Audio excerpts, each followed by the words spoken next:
Good evening, everyone. How is everyone doing? How are you today, Julie? I am just fine. How are you? I am doing pretty good. I think we are live everywhere but Get Haunted currently. No. Um, it has happened again. Hey, it's that I don't retrograde. know We're in a retrograde. what's going on, but I did just send a screenshot over. I don't know what the heck's going on tonight, but that is okay. We will We're rocking. persevere. Yes, ma'am. Ah, yep, there we go. I don't know what the heck's going on there. Yes, I am looking a little blue today. I figured I'd play with my mood lighting here a little bit. Julie's got her blue in the back. Hey, Kim, thanks for joining us. Hey. Um, yes, so a little bit about tonight, right? We're going to talk about past life regression. We're going to talk about reincarnation, how that plays into it, and spiritual attachments, which I think on the surface level, I think there's an issue where a lot of people would disconnect these particular things. But I'm actually really interested in having the conversation with you, Julie, about how they're actually connected. Yeah.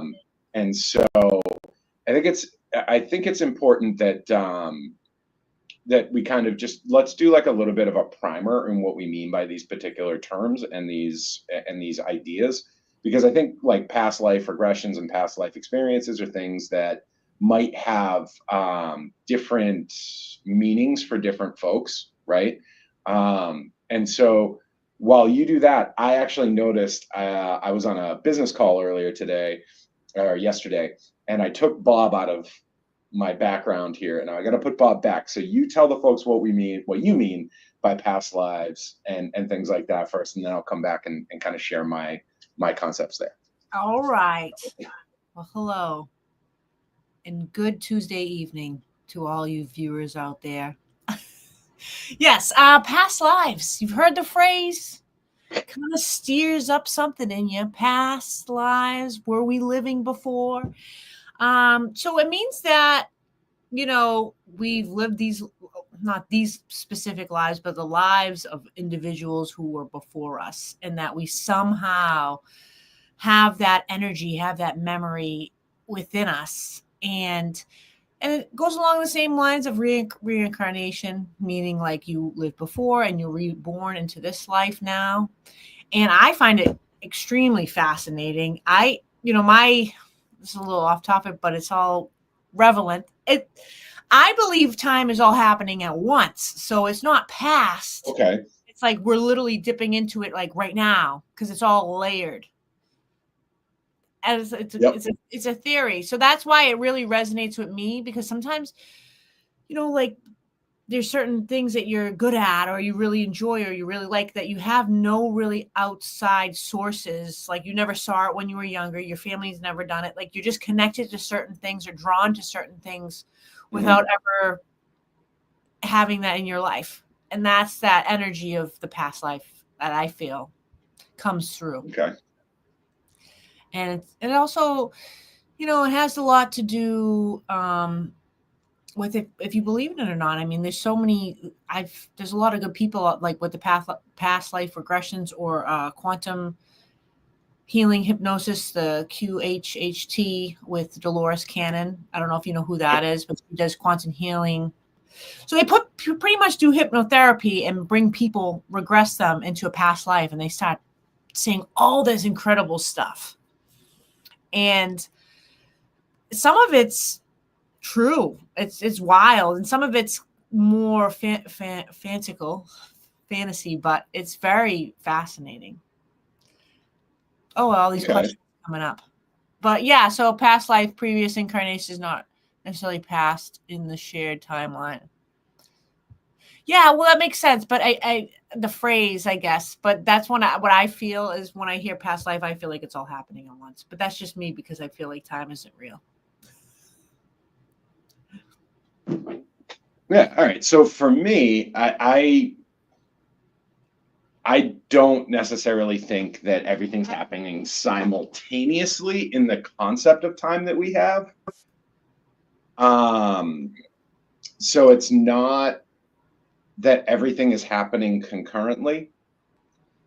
I actually have a little bit of a weirder perspective, I think, sometimes, and just some of Mm. the like, and again, my beliefs change and adapt and evolve as things go on. Um, but there's definitely a part of me that's kind of curious if maybe we're not, it's not that everything is happening simultaneous, it's that everything has already happened. Yes, that And makes we sense to me. have, It just resonates. I feel like it yeah, resonates in my core somehow. I don't know. and we've experienced it all before. It's just we're experiencing this right now. It's almost like you've seen, every movie you've seen so far, right? Mhm. Except now you're going back and rewatching a movie that you've already seen, and Mm. so you can kind of connect. So like I'll use Keanu Reeves as an example because I think he's an actor that nobody can really argue with. Yeah. Um, you watch Devil's Advocate, you watch The Matrix, you watch Bill and Ted's, you watch any of the John Wick movies, you watch any of his movies, Constantine, and you've seen them all, right? Like we've already seen them all, but then you go back and rewatch something again, and you see certain similarities between it's either the character or it's the way that he's portraying something, and it almost echoes to one of the other movies you've seen, but you're still in that movie, right? Like you're still in there watching that rerun almost. And so while I don't think that that's a clean parallel for what I actually think, I think that our consciousness and our energy is kind of this everywhere at once. Yeah, I feel So that. it's not that time is happening concurrently. Mm. It's that the higher we go spiritually, right? The higher we can connect to whatever part of us that is like powering, jump starting this consciousness, right? That aspect exists across lines and across time. And so it's not that it's necessarily occurring uh, all at once. It's just we are there all at once. Yeah. See, you put it in much better words than I was saying. Almost like it's all Does happening. that does that make sense? Did I lose anybody out there? Um, yeah, Damien. It's not dissimilar. It's the concept of the universe growing at the speed of light and inevitably contracting at the speed of light. So it's not all happening concurrently, it's all relative. And our time is moving as we perceive it, except we may exist at a different time that we aren't currently perceiving because this is the episode we're watching right now. This is the moment in time we're watching right now. So yeah. Well, you know what? I was just thinking, those moments where you meet somebody that you never Yep. met before, and then you just become like family or friends, or like me and you, for instance. Like I met you and all became good friends. It's just like I feel like I've known you forever, even though I don't. Like I haven't. I mean, we share a birthday, so that helps. I know that's freaky weird, but All right, I have way too many people commenting on my blue, Oh, so okay. let me Change the color. I'll let go with me you. You're gonna go red. Are you trying to going? figure out how the hell to use this thing. Whoa, It's like green. Jesus, take the wheel. That is bright. Just be in the darkness. All right, I'll go back to just the natural soft light. There you go. Everybody keeps asking me why I was blue. I just liked the blue I'll go today. That's all it was. We're just. Um, but yeah, so That's what I you was know, saying. Is when you meet people, like I call them soul family and soul friends, because it feels like you've had this deep relationship before, maybe in a past life, maybe you were a real family in a past life, and yep. those types of moments that I don't know, it's like hard to believe that we're all. And then there's like the non-playable characters, the people that like you walk past in the street. Like, how come I don't talk to them? How come I never connect with them? And so it actually, I love the NPC thing, right? Like there's definitely a point where I don't know, have you ever done like an NPC check? Yes. Okay. Yes. Like all the time. How do Like you do your NPC check? so I'll just be like, all right, I'll pause in the moment. I'll be in a room, not a room or whatever, anywhere, and like with in the public, and I'll look around and I'll look at people and I'll be like, this is weird. And I'll look at people's faces, and their faces will look like other people that I know. Okay, But like yeah. So you're looking for like another version of them, like the pattern 2.0 or recognition the side. 5.0. And I'm like, okay, I got to give you an example. This was wild. So I went to the gym down the Cape, and I go to the gym locally around here, and I'm in this gym and I'm looking around. I'm like, oh my God, that's the guy from the gym that I'm not knowing. Then he turned their face. I'm like, no, it's like their weird cousin or brother or something. Like it looks like them, but it's not them. And it was so freaky weird when I was like, wow, I had like one of those moments where like, am I in a simulation or is it just like these are the NPC people? But I still like them. I'm like, how are you? Nice to see you. But what I don't know, because I think it's just maybe it's our vibration of our energy that allows us to connect deeper to certain people than others. Especially when you're at big shows or like concerts, or like I go to like paranormal events or psychic fairs. There's hundreds of people there, but there's only like 30 or 40 of them that I'll actually talk to. Why? I don't know. Yeah. Just the energy. Now I'm just kind of filling some folks in. Somebody asked what an NPC was here. But then we're NPCs and other people. I know when I'm being an NPC too. There's moments where I'm looking around. You've actually seen my NPC check before. Okay. And so what I actually do is just say weird shit. Okay. So like 7, 8 o'clock at night. Hey, good morning. Do you know where you're going for breakfast? Oh. And like it's weird, and I know it's a little crazy, but it's fun for me because like one, if the NPC theory is real, right? I'm getting this weird confirmation bias. But if it's not, I'm just providing that person with an absolutely wild story. Like, the hell, somebody asked me what I was getting for breakfast when I was out, Yes. And so it's just kind of goofy. But the responses I've gotten from some people are super weird, where it almost feels like it was just this scripted response where like AI didn't know how to respond to the question. Yeah. But yeah, so I mean, I don't. You buying a game, Ian? Yeah, I'm playing one for sure. Life. But I actually have a theory about the whole NPC thing too, right? Like, what if that's just someone that's dialed into a different time at the moment, like where their consciousness is actually genuinely experiencing a different moment in time than when you're there, right? So if we exist in all of these places simultaneously, right, and we're not really able to dedicate our full focus to the space, to the other spaces that we're in, right? So you and I are in this moment right now. We're having this conversation right now. Yeah. We could be having this conversation on autopilot. We don't know that, right? Like we could be AFK, right? But we in the moment wouldn't know. AFK is another video game term. It means away from keyboard. It means okay. I didn't know what that meant. I'm like, what? Set it on. You just set it on autopilot, right? Oh, okay. And so, what if that is like we're just triggering these basic responses of neurological patterns that are in the physicality, but not necessarily the consciousness. And so when you ask somebody at 9 o'clock at night what you're having for breakfast, that's a routine question that is pretty easy to answer.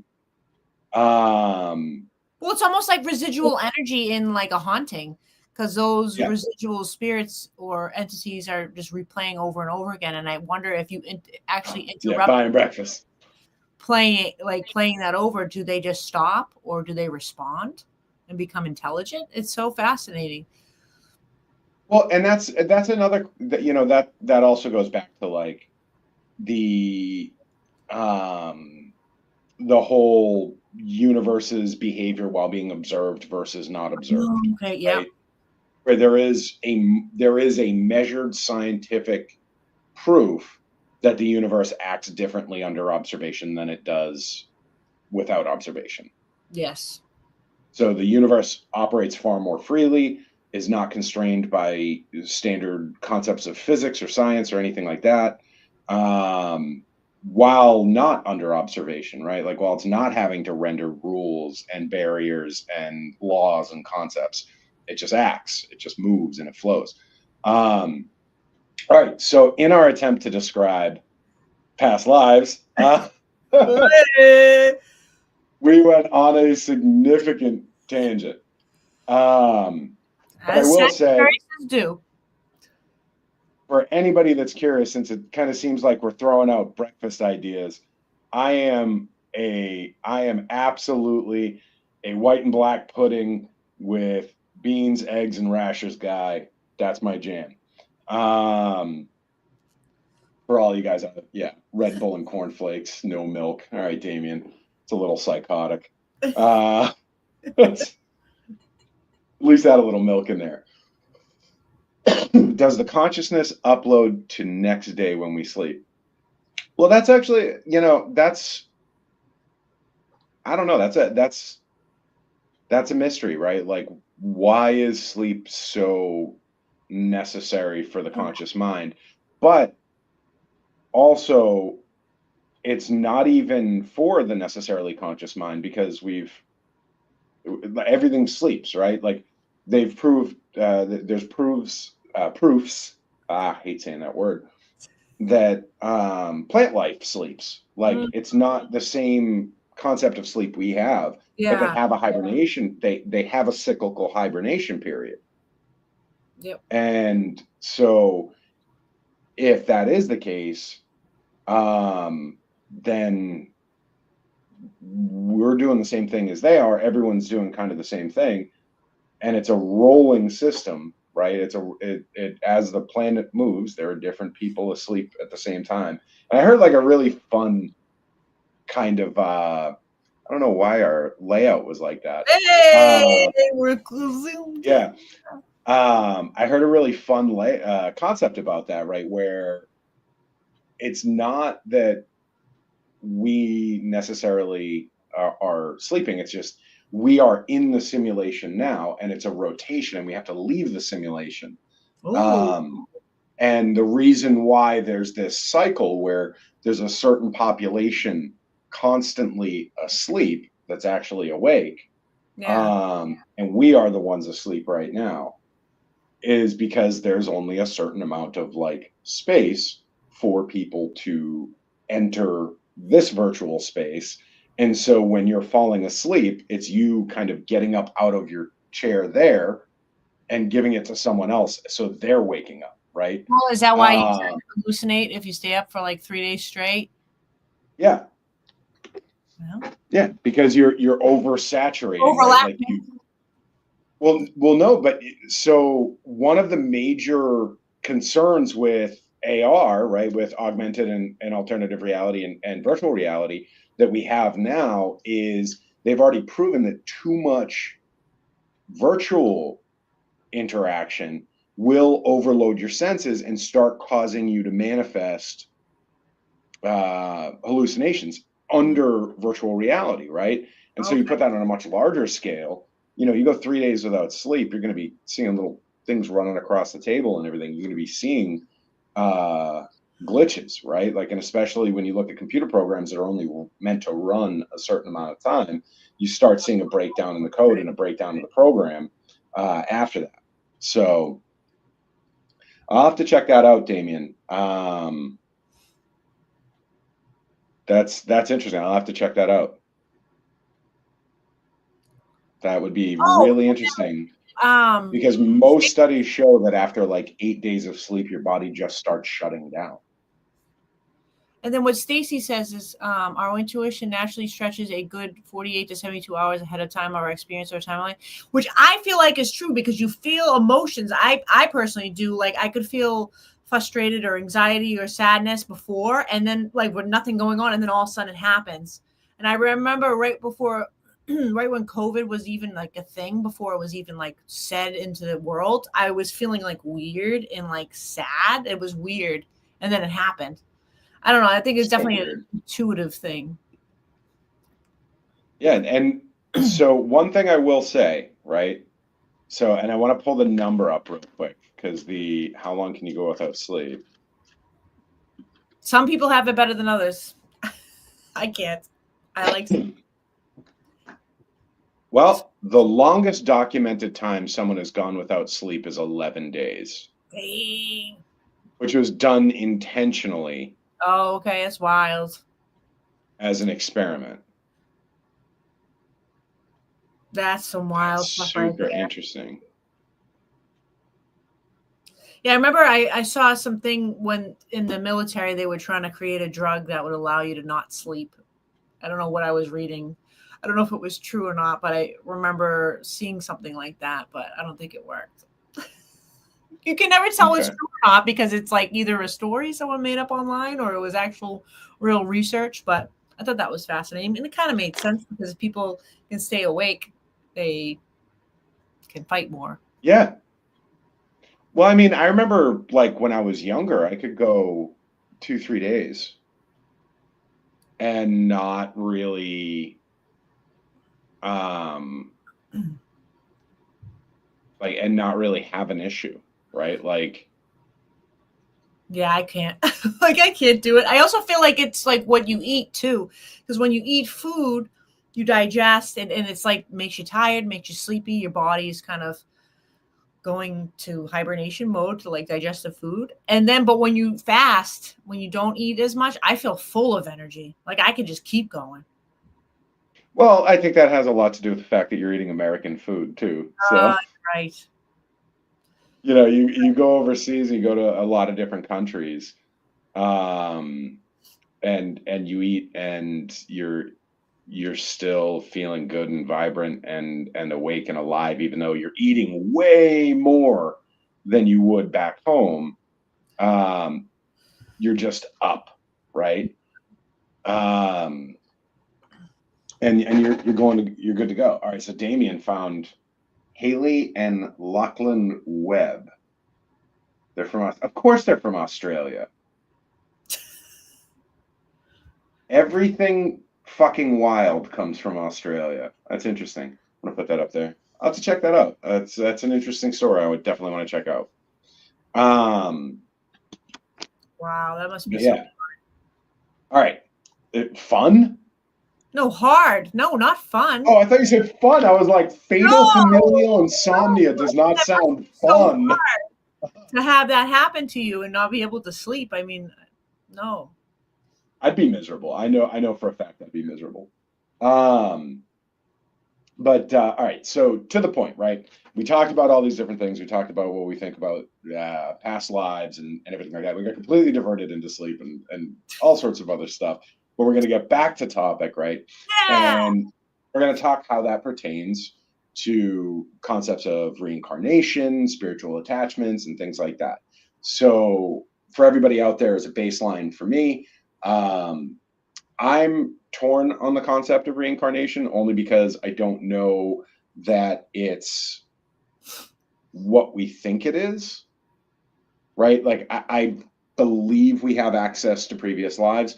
I don't necessarily think we are a new existence experiencing a different life or anything like that. And I'm not entirely convinced that we are the same spirit reincarnating at the same time.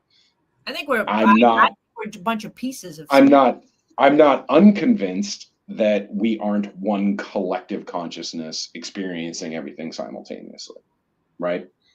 Kind of like the idea of like a genetic or a mimetic memory, right? Mhm. We share the same wavelengths, so we kind of exist and share information on a like colony scale, right? Like all of the human consciousnesses at some point recoalesce, or at least touch base with each other. And so that's my concept on reincarnation. I don't necessarily think um, that it is as what we think it is. I think that we do have independent consciousnesses that may be taking second runs at life because we missed a message, or we missed a learning experience, or we missed some kind of trait that will better us on our greater journey when we went through before. Almost like that this is kind of a proving ground. Yeah. And I also feel like reincarnation in past lives is like we are our ancestors. I think I mentioned this before. I don't know if it was on this or the 7 chakra thing, but think about it. Our blood, our bones, our DNA is our ancestors. So if we were going to have any type of real past life stuff, it'd probably be really connected and linked to them, like on a biological level. I don't know if you think that, because well, that comes down to like a genetic memory. Genetic, yes. Yeah, genetic memory. Level. Trying to sound smart, biological. But yeah, no, I feel like, and it's also, they say that we bring our traumas from our ancestors too. So like if your, great grandmother drowned in a boating accident back in, the 1800s, and you didn't even know, like, and you have a fear of water, or,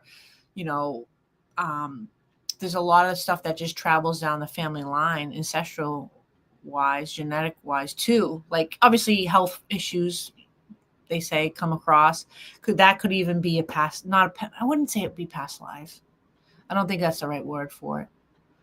But well, so I think that so to that point, right? And this isn't what we wanted the show to be or anything like where we were going with it. So this is just a quick non sequitur. The idea that like Meemaw drowned, right? Yeah. And now I'm afraid of water. That to me is psychological. That's a mentality thing.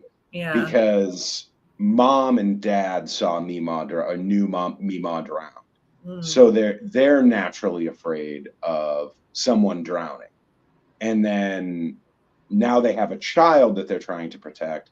So now they're going to be excessively protective of the child when it comes to water, because that's how Meemaw died, right? Yeah. And especially when it comes to non-natural or non-catastrophic deaths, I think that that's kind of a learned thing. I don't necessarily believe that that's a trauma related to how someone passed, right? That's like the I don't know what culture it came from, but growing up, everyone like that I knew, like in my family and surrounding folks, always were like, "Oh, if you have a big birthmark, that's how you died." Oh, I've heard of that. Like, yeah, if you right? have a mole, or anywhere the mole is, or a birthmark, that's like if you have a mole on your shoulder, you got shot there. You went down. Yeah, and so I don't know. To me, one of the funniest things is square on the center of my back, dead in between my shoulder blades. Yeah. I've got a bullet hole sized birthmark. Like perfect bullet hole sized birthmark in the square of my back, as if somebody had shot me dead in the back as I turned around. I feel like you might have been a cowboy, might have been a draw. I will tell you, it's a heavy caliber. If that rumor is true, I got hit by a heavy caliber walking away. But an epidural. That's funny. So, I don't know why I thought that was funny. Whatever Damien's talking. But how does a baby turtle hatch and know to go to the sea? That is something that I would call genetic knowledge. It also doesn't have to do with gravity and the ocean and the. Yeah. But also, there's the magnetic fields and things like that they've talked about that do that. But also then you have like salmon that travel halfway around the world to go back to the same place every time. You look at the migration of sharks. You look at eels, right? Like we don't know how fucking eels are born. We don't know. That's crazy. Like we have zero concept of how eels mate or reproduce. I didn't know that. Yeah. Eels are a fucking mystery to us. They're aliens. And so there's this idea that there is a degree of genetic knowledge that we have, right? Like, but there's also some things that I think is kind of weird, that like we don't know to not touch fire. Right. So if genetic knowledge is really a thing and genetic memory is a real thing, I've dealt with a lot of kids. I was a kid. Every single one of them, including myself, had to be restrained the first time they were around fire because they wanted to touch it. Mm. So there's not a natural fear. Now, conversely, loud noises, creepy things in the dark, stuff like that, absolutely. We have a natural fear of that shit. Right. We have a learned fear of what we can barely see or we can kind of see. And then we definitely have a fear of not being able to see. So, like the fear of the dark or the fear of the things that I are love just the outside. dark. I like to stand in the dark and just be there and feel what's going on. Julie, I don't know that anyone would ever categorize you or I as a typical person. So, I mean, maybe when I was a kid, I didn't like it as much. I see what you're saying, yeah. but Yeah, I don't. So we do have one comment here. I was born with a fisherman veil, so hardly likely to drown. I don't know what a. I don't know what a. I don't know what a fisherman's veil is. I apologize. a fisherman. They're a family of fishermen. So, Alan, we have concluded that they're live births. We have no idea where it's happened. We've never found it in the wild. It's one of the big things. I watched this entire program on Discovery Channel about it. We can breed them in captivity. We can get that done. But in the wild, we've never found like a pregnant eel, which is super weird. Because the fact that we've never found it implies that someone was actively looking for one, which to me is even wilder. But, all right. And so how does this all pertain to that, right? So when we talk about past lives and regressions and things like that, I talked a little bit about my perspective, and I think that really speaks to my perspective on regressions, right? Where it's just tapping into this kind of collective consciousness, not necessarily you jumping to rewatch an episode of your life in the universe, but maybe being able to connect to someone else's, or to connect to some memory that's been shared. You know, you're trading DVDs, right? You're trading episodes with somebody else. What's your take on that, Julie? You asking me? Oh, yeah, I'm asking you. I'm asking my co-host. Who's there? The whole,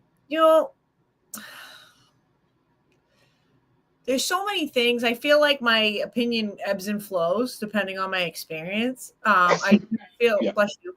I feel like I've had a past life regression done once, and it wasn't that good, I must say. And I feel like I should have it done again because I know there are really good professionals out there that can get you in the zone. But I also, I don't know if you ever heard of Akashic Records. Do you know what that is? Sounds familiar. Yeah. So if there's like Akashic Records is a place where you can go in a meditation and connect to it. And it's all it's like what you're saying. It's all there, all the information, all the yes. all there anytime. Yep. And like, it's almost like a giant library. I've done a few meditations on it. And I feel like that's what they're kind of doing when you're there. They're connecting to that. So that's kind of my opinion of the whole thing. But I also feel like our human experience, and we're supposed to be in the here and now per se. That's like our bodies, our brains are made for that, which kind of stinks because we could, open up that what is it, 80% more of our brain, because then we could use it for our advantage. Oh, that's actually old myth. That's old hokum. They've proven that wrong. But that I wish whole concept that we only use 10% of our brain. Oh, okay. Yeah, Oh man, that was I all was bad working on it. I science was from the working on to 60s and unlock mine 70s. more. Dang it. But Well, yeah.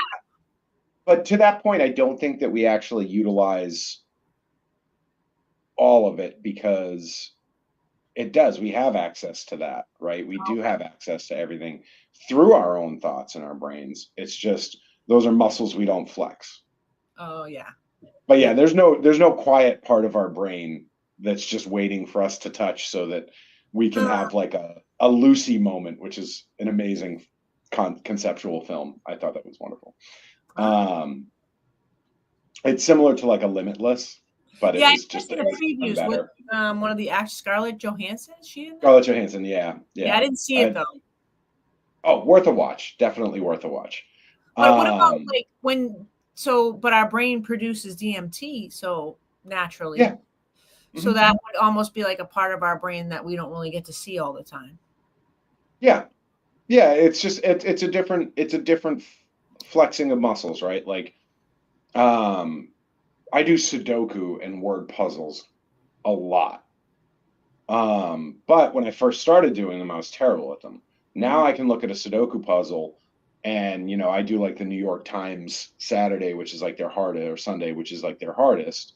I can get it done in like a minute and a half. That's cool. But it's because I've used that part of my brain so much. It's not that I have some grand intelligence that makes me do it. No, it's I've flexed that muscle through thousands and thousands and thousands and thousands of puzzles, that now I have that muscle memory of if this, then that, super easy. And those neural pathways and those connectors are firing so fast because they're so used to being used.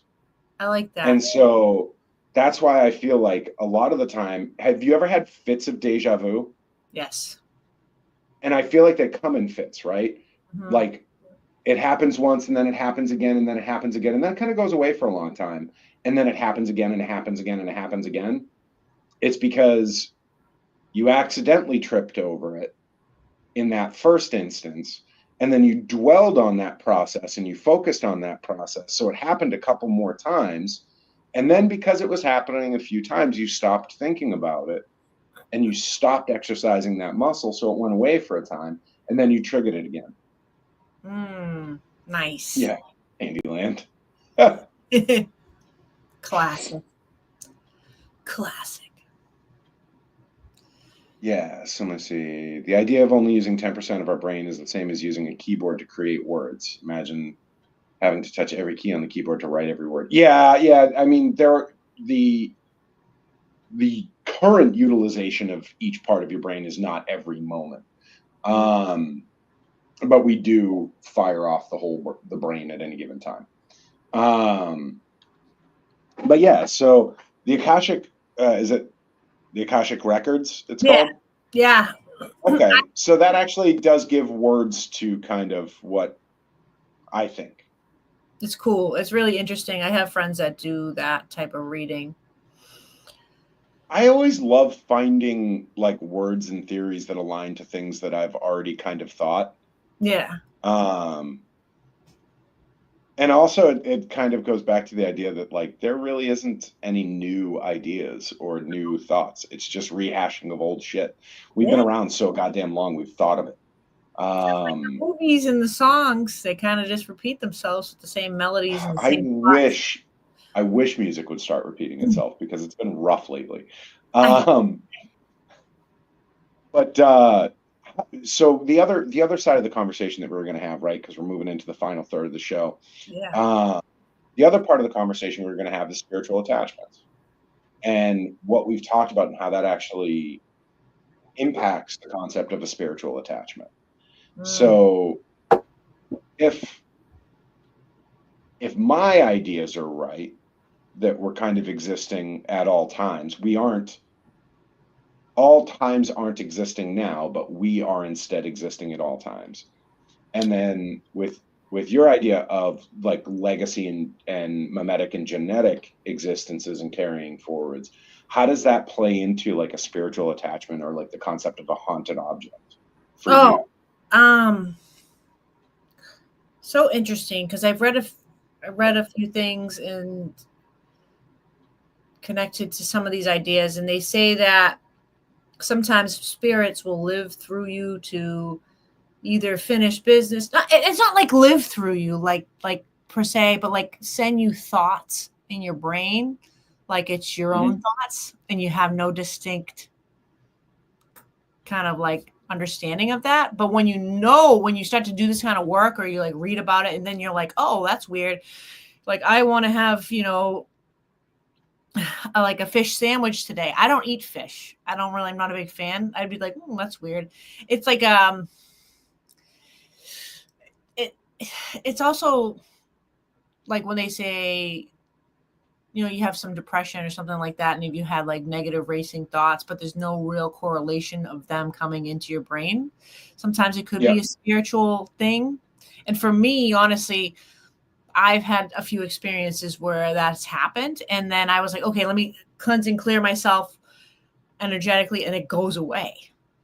But it also could be a placebo for me being like, oh, let me do something and it feels better. So it's a fine line between spiritual and physical.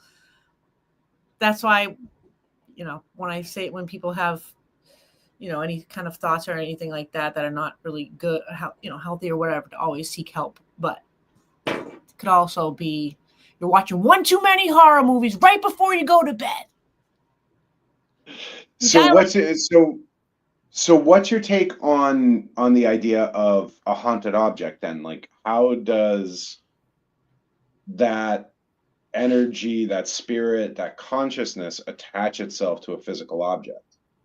I feel like it attaches itself through the density of a vibration.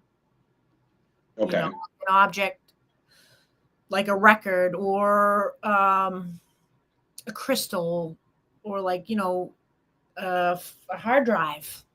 It's like a hard drive. And it vibrationally connects to that object and its memories or its energetics. And I wish I really knew, but that's what I feel like it does. So do you think that the consciousness is still attached to it, or do you think that it just kind of saved a copy of itself there? Copy. Okay. Yeah. All right. That's what I feel like personally, or like the memories. Okay. So you go to a place where there was a big tragedy or something, like on a large scale, and it was in like a building with a lot of brick and like stone, and it was like clear quartz vein underneath, and there's water running out. I don't know, there's like an energy charge that in that moment it could connect stronger to certain materials than others. That's what I feel like. And also you can create energy too. Like, I think about Salem a lot, and I feel like, of course, there's a lot of stuff that happened in Salem, like with witches and things like that, but all the energy of like everybody going there and like, this is where the witches are, and this is the witch vibe. It's not bad. I'm not correlating it to a bad place, but like they infused that. So now it's like this mecca, Well, so for me, I don't think there's any lingering energy in Salem except that which we've infused by making it Salem. Yes, because I've been to another place, a couple of other like New England towns that are not anything to do with anything, and I'm like just walking around. They're just spooky as fuck. Yeah, and I'm like, this is the witch. There's witch vibes here. There's like, this is where they really were. Like, but you go to Salem and it's such a commercialized concept of like witchcraft. I still think it's fun though. I think it's cool that they created. Oh, it's absolute. It's entertaining. What I want to know though, if we went somewhere like in the woods and we kept saying, this is where the aliens come, this is where the aliens come, and then we just kept doing it over and over again, like, would it bring the aliens? Like, would it manifest? That's a completely different show. That's a completely different show, and I'll be happy to have alien talks with you. We should go out. I've got some very, very wild experiences with manifesting UFOs and things like that. Yeah, it's all intentional though, like intentional of like a prayer. Like everybody, if someone's sick, like, hey, everybody send good healing energy, pray, and it does help. Yeah, and it helps. So that's what I know it's a little off topic, but I feel like it's an infusion of intention and whatever's happening with spirits. So we got a couple questions that came in from you on that. Do you use flower water to cleanse? I actually have some Florida water right here. My friend put it in a bottle, but this is Florida water. I use Florida water. Florida water. Florida or floral? Florida. That's the name. It's like a special spiritual perfume. But flower water, like a floral bath. I don't have a bathtub. Only showers. I don't know that he meant like cleanse your body. I think he meant more like I think he meant like cleanse the room or I'd be spraying cleanse objects. I don't think he was asking about your personal hygiene. At least I hope he wasn't. No, because there's called like floral baths where you make a bath and you put the herbs in the sacred. Oh, the lavender and all that jazz. Yeah, bathtub, but I have Florida water. Yeah, I love it. Yeah. All right, and then we got Damien asking, so with that idea that they're leaving copies, can they leave multiple copies if the conditions are correct? Yes, that's what I think. Oh, I guess Stacy was actually asking about your personal hygiene. Well, there you go. All right, that's not super appropriate. Okay. Yeah. And then Damien, do you think it's your intent to cleanse that works for the ingredients? Oh my God, and now that is very clearly not about your personal hygiene. No, it's funny because I have a friend that talks about whatever empowers you is what helps like protect you and cleanse you. Like, so if you... What's that whole practical magic thing, right? Yeah, so if I believe that this crystal is going to help me clear, and I really believe it and it empowers me, it's going to work. But if I give it to you and you're like, okay, no, this wouldn't do it for you. But maybe if you took a floral bath. Right. Casey was talking about spiritual hygiene. He's clarifying. Yeah, that's what I knew what he was talking about. I do, and I need to do it more often than I know, because sometimes I'll forget, and then I'll be like, "What's wrong? Why am I all the dense energy?" And then I'll do a cleanse and clear my energy, and I'll be like, "Wow, I feel better." But I was just talking about empowerment. So whatever empowers you is what helps cleanse you. Now, do you think this is actually, because this is going to kind of potentially modify a little bit about what I think, right, about attachments, because I have a very, very ignorant perspective when it comes to attachments, right? Like no concept. I actually, well, when it comes to physical objects, right? Like when it comes to like haunted items. Haven't experienced one. I've been around the field for a while. Been around spirits and ghosts for a significant portion of my life.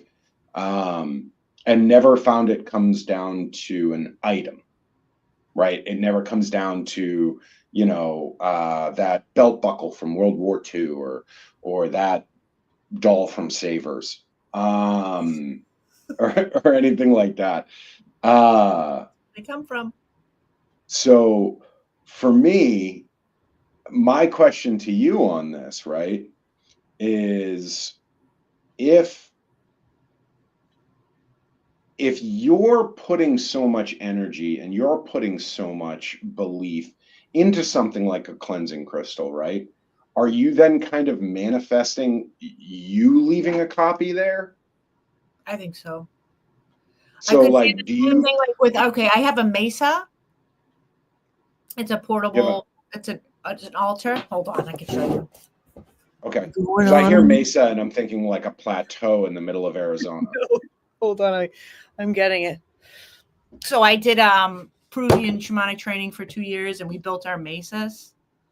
And then inside here is cuñas, and they're medicine stones. And when I was doing all this spiritual work, I worked with each one of these stones. So a lot of my energy is in it, but they're healing stones. So when I do a healing, like I open up my mesa and I have you choose a stone to work with. And then the healing would be done with that stone. So that would add more energy to help heal. It just kind of, it's like infused. So is the bag, I'm again, Julie, this is because I'm completely ignorant to what you're talking about right now. It's a portable mesa. So I would open it up, and inside there's cuñas, there's healing stones that I've worked with over a long period of time. So the bag is the mesa. Yes. Okay, I was waiting for one big rock. Oh no, it's inside. Okay, all right, okay, cool. Yeah, but I see what you're saying. But I work with these stones so much, so they do have my energy in them. But they're all for good intentions, and they help clear. So if I did the healing with you, it would help shift the energy. You break some rocks. I know it could. If Glory stones crack when you put too much in, yeah. I'd have to start. Started with a spiritual healing, ended up with an ER visit due to rock fragments in the eye. No, never would happen. Not with me. Not with me. So when you're investing that much energy, right, and then that much of yourself into it, you know you've poured yourself into these stones, right? Like you've pushed your intentions and your belief and your energies into it, right? What do you think the chances are that like 50 years from now, 60 years from now, 100 years from now, someone's going to be able to pick up those stones and communicate with your echo? Ooh, I like that. Right. So when I think about attachments, right, like I'm thinking of things that are like literally haunted, right? And so traditionally we hear about the dolls and the rocking chair and the just stuff that does not make sense to me. Yeah. Right. All these things that like, yeah, somebody might have sat in that chair for fucking 40 years. Okay, so there's an ass imprint on it. Like, is there a ghost hiding in the cushion? Probably not. I feel like it's very rare. It's rare, and it also has to do with a lot of circumstances of the person who's actually connecting with it. Well, and that's my point, right? These objects or these items, right, outside of the demonically possessed items, which totally different conversation there. But like these haunted objects, to me, most of the time, 99% of the time when I hear about a haunted object or anything like that, they aren't these like profoundly sentimental trinkets. They're random shit. Right. And so supposedly people can talk to them and things like that. So when you're pouring yourself into these stones, right? Like, and you're really investing a significant portion of your consciousness, of your energy, of your intention into them, wouldn't that then be more likely to kind of hold that record of the spirit or the consciousness? I believe so. So, and again, I'm a total skeptic when it comes to haunted objects. So I'm sorry if this feels like a little bit of a setup, but why aren't there more haunted religious symbols, right? Like you have people that like grown up Catholic, we had a cross in the house that anytime somebody died, that's the cross we prayed to, right? That was what we put our energy into. That's what we pushed towards. Whenever there was a sick family member, that's what we pushed towards, right? Or the emblems of Saint Michael and things like that, where all of this intention, this household intentions being pushed on this one particular item. Not haunted. But I don't. It's not maybe necessarily haunted, but it reverberates energy. Maybe you can feel sadness when you touch it. Maybe you can feel anger. Maybe you can feel happiness. Okay, like that's fair. When we went into that antique shop, that place was amazing. And I was like, we need to do an investigation here because there's so much energy in here. Like you can feel it. And it's not just because it's like cool stuff or whatever. It was because it's old. It's history. Like out of, say there was 100,000 things in there. There's probably at least 100 objects that have some power in them. Yeah, that's fair. I was actually talking to someone today in libraries too. I feel like books themselves, books have consciousness. Oh, this is a fun question. Damien, this is probably one of my favorite, most fun questions. If you had or could imprint on something, what object would you choose? Ooh. So I'm assuming you mean like in the conversation that we've had, like if you could haunt an object, like if you could pick an object to haunt, what would it be? I already got mine in my head, but it's a big one. You do? You already know? Yeah, it's a big object. It's kind of more of like Jesus. What is it? A Victorian home. Oh, you just go for so I'm like, you're I have living a out Victorian house. you're the living out the old Zennial dream, home ownership. It's just you got to wait until you die to do it. Exactly. Amazing. That's what I heard in my head, at least. That's was like Victorian house, Victorian home. I would probably just pick a really cool rock. Yeah, maybe you're in my mesa. Yeah, just like a super cool rock that someone might randomly pick up one day because it's a cool rock. That's what it. That's all And it's then, power. And then everyone's just like, oh, no idea where this fucking ghost came from, and it's just because of the rock the 5-year-old picked up on the hike trip. Yeah, no, I think that would be super cool, just like a cool rock, you know. I didn't think as big as that.